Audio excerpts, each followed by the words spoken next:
Hello and welcome to Health Matters ACTV 20, now at our new studio at Atwood Video Productions. And we are excited to be here in this new spacious recording studio, and I'm sure now that you can see that I'm actually a lot older than my previous shows, it's due to the video quality here.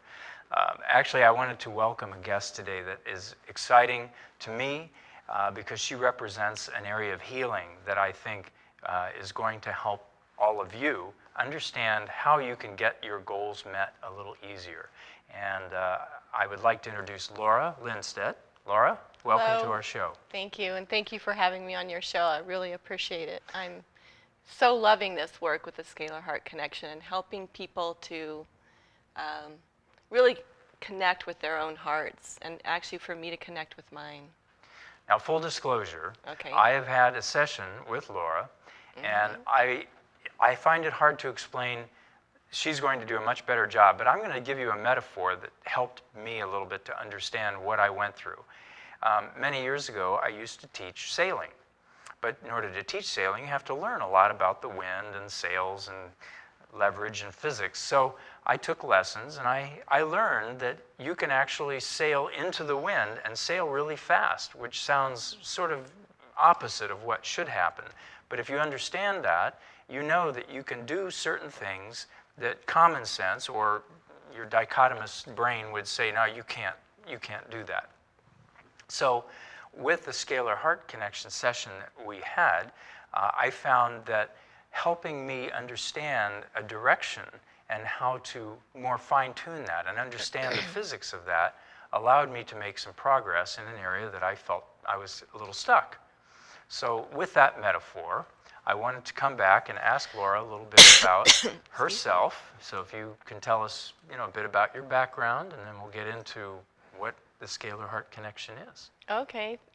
Yes, I feel like I've spent a lifetime in healing work. I actually went to college because I wanted to study dance, but I also wanted to study it in a way where I was actually learning dance therapy, dance and movement to use as therapy. And I worked with young children. I actually worked in some psychiatric hospitals with it. And I became a massage therapist so that I could learn about the body and all of the organs and systems. I also learned about Eastern medicine and all the energy meridians and organs and how our organs hold emotion. And then I studied things like holographic repatterning.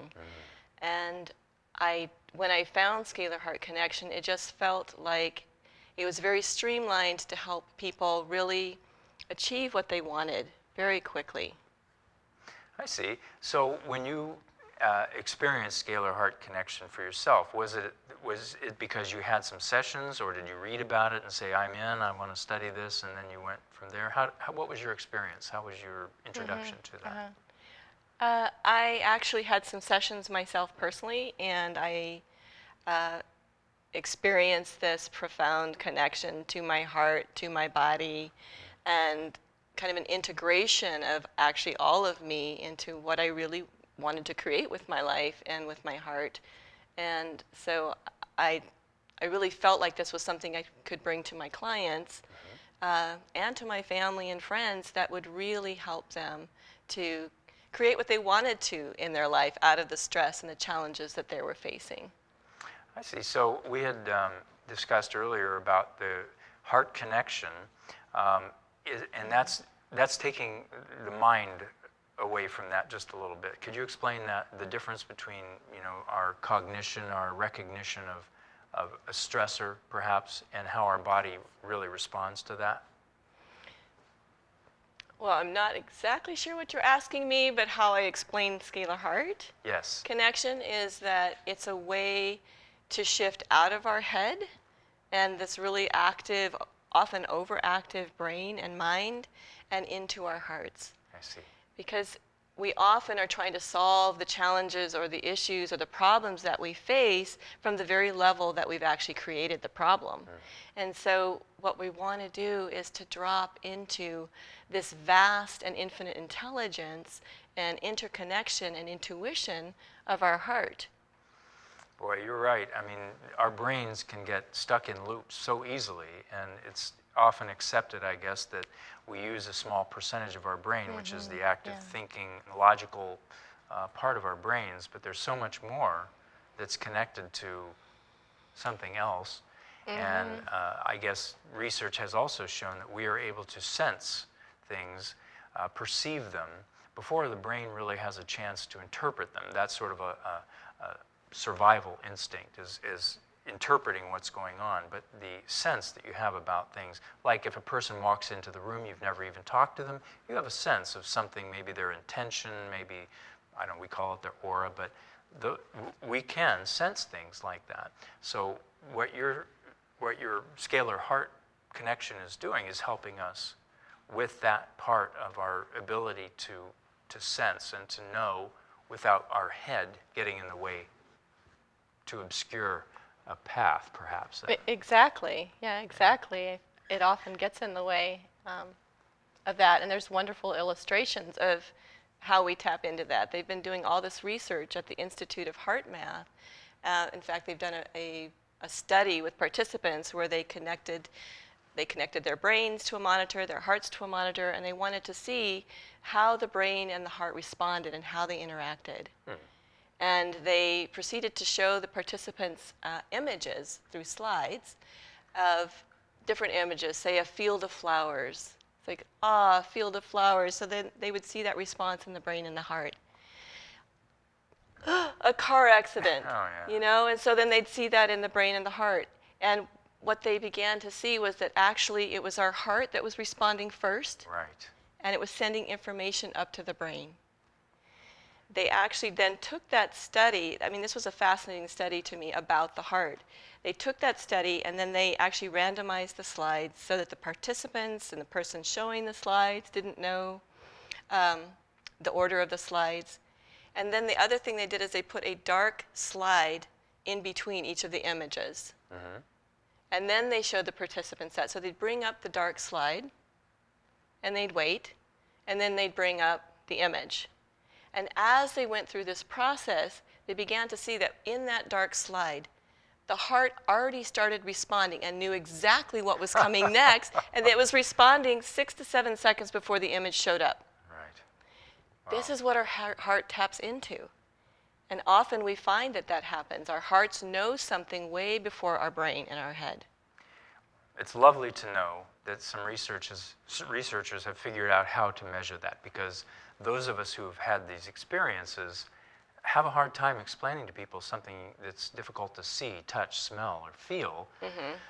But it's there, it's real. We know it is because we can see the results of that. So by tapping into the scalar heart, and I want you to explain scalar because that I still don't quite understand that. Okay. But by tapping into the heart, you're giving us tools to become more powerful in our intention, because we don't have that part of our brain that says, I don't think you can do that. You can't do that. You've been told for years you're not good at that. Those recordings that would otherwise keep us from doing the things that we know we want to do or feel we should be able to do. So start with the scalar Okay, explanation. great. That was a great lead-in. Thank you. The scalar is like a figure 8. And so it's actually two equal and opposite ways. They talk about this in quantum physics. When two equal and opposite ways come together, they thought that they canceled each other out. But what in fact is happening is that they're creating this really powerful energy field. They call it the field of potentiality. So that when we drop a seed into there of intention, it manifests. And actually, our circulatory system, how the blood flows through our heart and lungs, is a figure 8. It is continuously creating this scalar wave, this field of potentiality, so that when we drop our thoughts, our emotions, and often our unconscious intentions, this brain activity that says we can't do all these things, into there, we're constantly recreating that stress, really, the challenges that we're facing. We're constantly creating that. So the power is that with this process that we're getting to is being able to intentionally put in the seed of what is it that our hearts are really calling us to, what we're wanting to create in our relationships with ourselves, with our spouse, our child, in our work, in our health, whatever that is. That's a fascinating prospect. I'm tempted to ask you about, is this helping the subconscious part of our body, our brain-body connection? Is there hypnosis involved?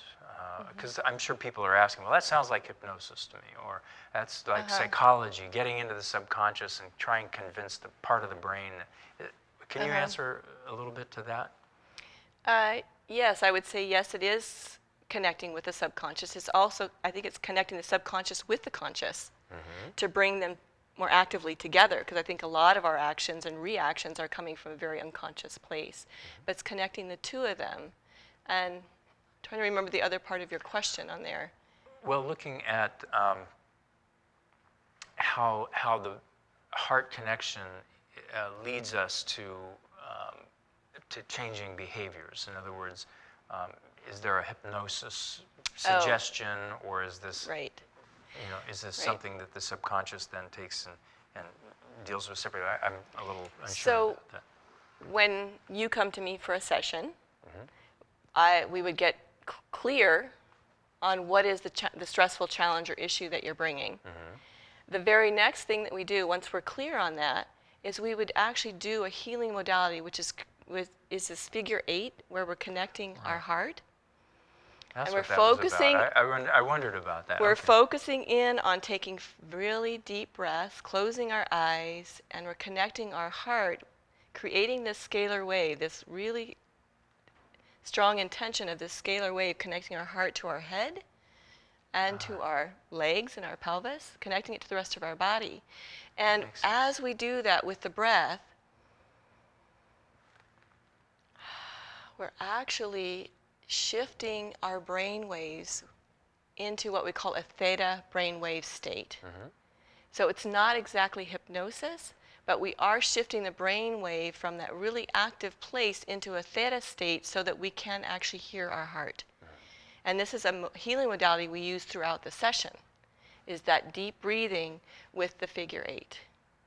Well, that makes so much sense. I didn't understand that to begin with, but in my own mind, I was thinking, well, I want to quiet that beta activity, which is the logical processing part of your brain, simply because I had some experience with meditation. So that was what I was thinking going through this. Okay. And I know, as you were saying, alpha, theta, delta waves, those are where we're more receptive to input that might conflict with some of our negative thoughts or our doubts that we have in the beta activity part of our brain.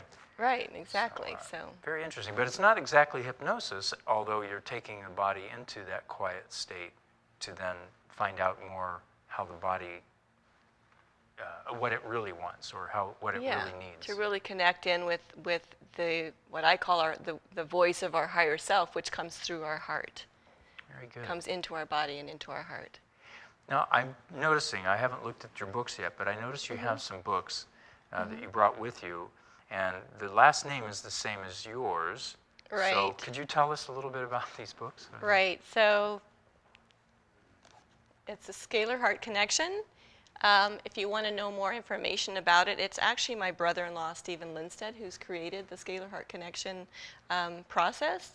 And this goes into detail as far as all of the different modalities and understanding that he brought together with the quantum healing codes, the solfeggio scale of sound frequencies for healing. He goes into depth. So in this book, he also has written a new book called The Heart of the Hero, where he talks about the process and how we actually, each of us, are on a hero's journey. And that hero's journey is our heart. So if you're interested to know more, definitely check these books out. You can go to my website, actually, and there's a link to these books. Fantastic. That helps, I think, to give people some ideas about what they can expect. And so that leads me to what I wanted to ask next, which is what types of things do people typically contact you for? What are their issues and what are your goals with them? Some examples. Right. Um, well, it's really interesting and fascinating to me because I've had people come to me from anything from feeling a lot of fear and apprehension around selling a condo and having to move to a new place. Oh, Um, and that was very interesting to me, where once she went into the session and she listened to her heart guided her to shift into ease and surrender and acceptance. And by the end of the session, as she was leaving, she got a phone call from her realtor. And within a week, her condo was sold. And prior to that, the condo had been sitting there for months. So it's just the power of that shift of she was able to let it go and trust. So anything from that to I had a woman come to see me who was having difficulty and stress in feeling disconnected from her husband oh, and communication with him. So the session, was very powerful, and to help her to really see how to reconnect with him, and that it actually had to do with an earlier experience when she was 16, and how her mother and father had divorced and she moved away from her father. What happened is that she saw that not only did she disintegrate from her father physically, but she did it inside. She disintegrated from her masculine side. And that actually this difficulty with her husband was another way to heal. I see. To heal that Yeah. that actually within herself. So it's been that, it's been like help with their business, wanting to move their business forward and feeling stuck in their work and creativity. I mean, actually pain in their body that's constant, like what is that about? And those have been very powerful. I'm glad you brought that up. That is something that I've found in my practices in the past, that people who have had chronic pain, sometimes just drawing their attention through some of the emotional techniques that I've done, there's nothing physically wrong with them. It's just that they're holding, like you were saying, the organs can hold these emotions as well. Yes, And, exactly. And the organs can refer to a specific area and create pain. And so, Right. So many people, and I know that there's many techniques out there, and I've had quite a few guests on with experience with this, but you have sometimes, as a person, you know that whenever I do this, that results. You start to see patterns. The older you get, the more these patterns become obvious. So, for example, whenever I get a little bit of money saved up, it seems like I'm back to zero. Whenever I get a certain level of success, I somehow sabotage myself. When I get into a relationship, after 3 months, something goes wrong. I mean, these are patterns. If people recognize them, there are ways to connect with what's really going on. There's little programs going on in the head. Sometimes putting that over here for a while, letting the heart connection, as you were saying, guide them, they can help to eliminate those patterns, or at least work with them to be able to move forward. I mean, that's important. We want to keep moving forward. Yes, because the challenges are showing up because they're actually opportunities for us to grow. Right. They're opportunities for us to become aware of actually how we're disconnecting from who we really are, how we're disconnecting from our heart and each other, and that it is a way to grow into connection with ourselves and each other. Correct. So, and those patterns, they're just an opportunity to bring to our awareness and to choose differently. That's the whole beauty of this process, is to see, it's like bringing together the pieces of a puzzle, really. That's how I see this process. It's like the pieces of what is the pattern of how I've been stuck and holding myself back in whatever that is, and then what is the new kind of structure or sacred geometry that my heart is wanting to create to step fully into, my greater work, my fuller purpose, this loving relationship with myself and others. So all of that. It reminds me of a quote that a famous author, I forget which one now, said, most people want to see to believe, but in reality, to create movement in your life, you have to believe, then you'll see the result of that. So this is I think, a good example of how, believing in yourself, because there is that part of you that really doesn't have blocks. It's your desires, your passions, your goals. And it's great to have an opportunity to work with you and to find that there is something that, people don't have to go to hypnosis, or they don't have to go through psychoanalysis. That you have techniques that you can teach people. Yes, and I exactly. think that's important. So you have a website where people can go.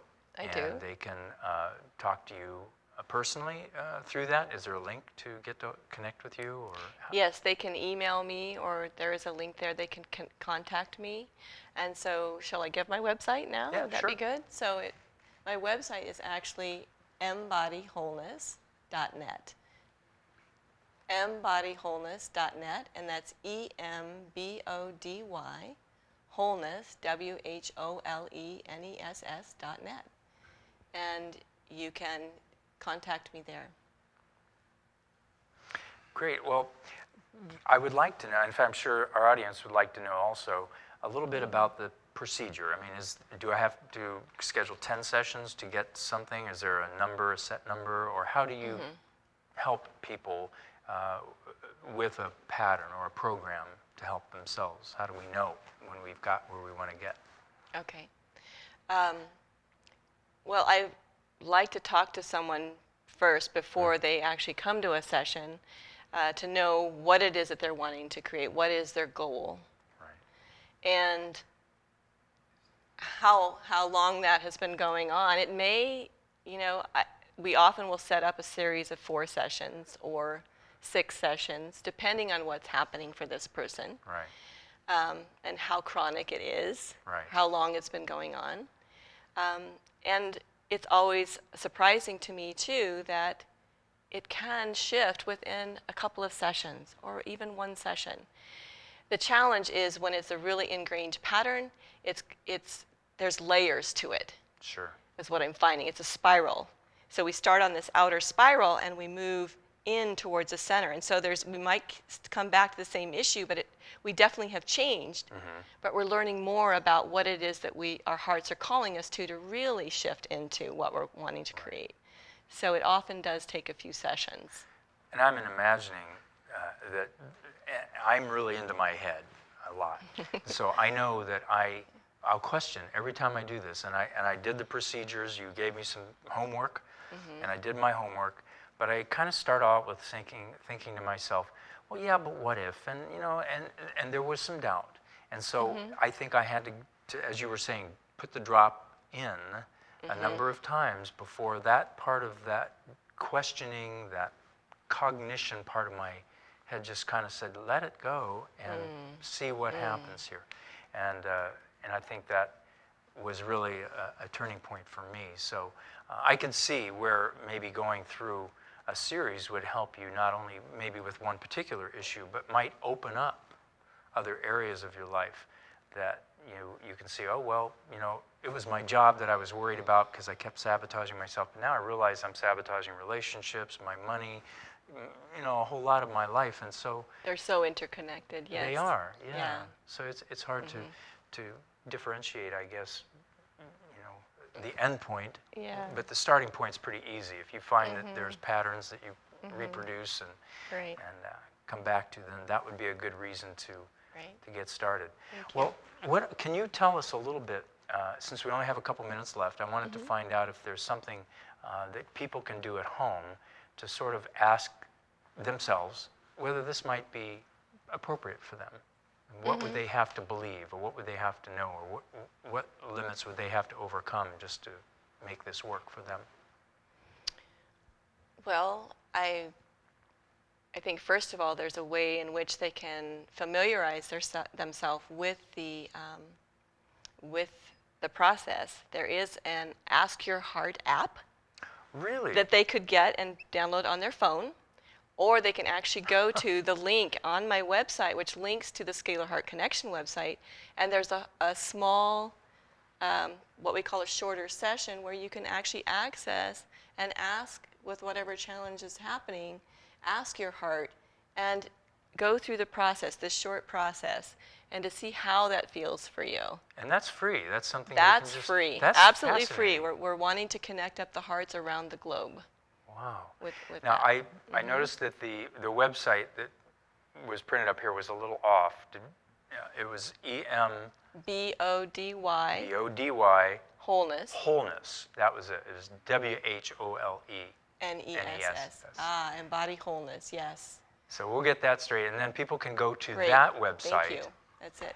Oops. They can go to that website, Yeah. and then they can get information from the Scalar Heart website to actually take this survey.